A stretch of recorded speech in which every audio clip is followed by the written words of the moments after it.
I had not seen Kathleen Featherstone since the day she was sentenced to 30 years in prison for her part in the murder of Matt Luking. That was also the case for Eric Luking, who chose to take part in something called Victim Offender Dialogue, or VOD for short. This is where a crime victim, or in this case Eric and his wife, meet with an offender, in this case Kathleen Featherstone. Derek Frank facilitated the meeting.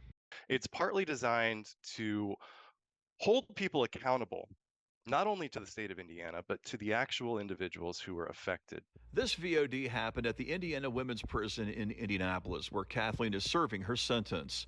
This all happens with trained facilitators present.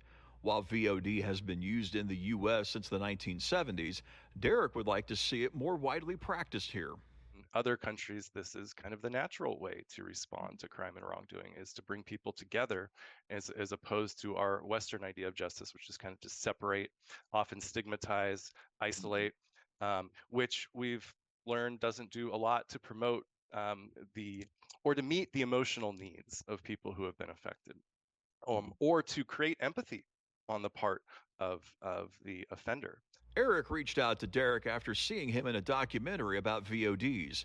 This meeting did not happen overnight. In fact, it took more than 2 years of planning to make it happen. In that time, Kathleen and Eric had been exchanging letters, and while Derek says those letters helped both of them, they both very much wanted to meet face to face. They might need an opportunity to have a face-to-face dialogue, to see the emotions on that other person's face, to ask questions, to get things off their chest, and to hopefully heal.